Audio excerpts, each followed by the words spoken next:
রায়কে আমরা এই আন্দোলনের সাথে আমরা প্রাসঙ্গিক মনে করছি না, বরং আমরা নির্বাহী বিভাগের সুস্পষ্ট ঘোষণার জন্য আমরা অপেক্ষা করছি।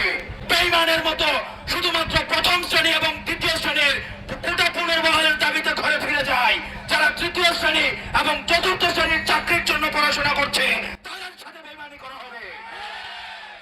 আমরা আমার ভাতের সাথে, প্রান্তিক জনপদের সাথে বেঈমানি করতে পারি না।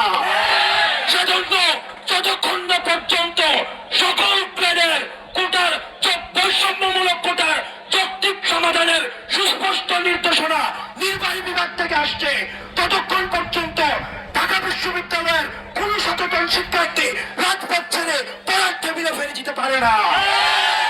আপনাদেরকে সতর্ক করছি, ঢাকা বিশ্ববিদ্যালয়ের কিছু স্পাইনলেস শিক্ষার্থী, আমি তাদেরকে বলি না, কিছু স্পাইনলেস ফুড ফেটিশ এনিমেল রয়েছে, যারা আজকে দেখা যাবে হাইকোর্টের রায়ের পরে দেখা যাবে বিজয় মিছিল নিয়ে বেরিয়ে গিয়েছে। আপনি তাদেরকে কখনোই আন্দোলনে পাননি, আপনি তাদেরকে কখনোই মিছিলে পাননি, আপনি তাদেরকে কখনোই কষ্ট করতে পাননি।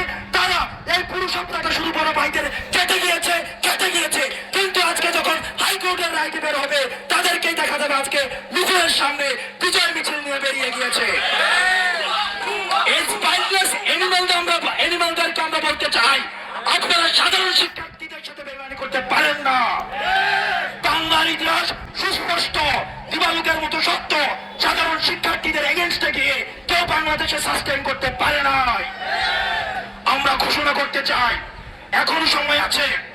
সাধারণ শিক্ষার্থীদের আন্দোলনে কিছু না খুঁজে, সাধারণ শিক্ষার্থীদেরকে ভয় না দেখিয়ে, সাধারণ শিক্ষার্থীদেরকে চুচু না দেখিয়ে আপনারা সাধারণ শিক্ষার্থীদের আন্দোলনের সাথে অংশগ্রহণ করুন এবং আমরা সমন্বিতভাবে বিজয় মিছিল নিয়ে পড়ার টেবিলে ফিরব।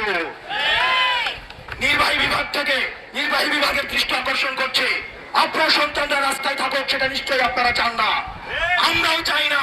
কিন্তু আপনাদের কাছ থেকে যতক্ষণ না পর্যন্ত সুস্পষ্ট কোন নির্দেশনা আসছে কমিশন গঠন বিষয়ে, ততক্ষণ পর্যন্ত হাইকোর্টের যে কোনো রায়কে আমরা স্বাগত জানাই, কিন্তু হাইকোর্টের রায়কে আমরা এই আন্দোলনের সাথে আমরা প্রাসঙ্গিক মনে করছি না, বরং আমরা নির্বাহী বিভাগের সুস্পষ্ট ঘোষণার জন্য আমরা অপেক্ষা করছি।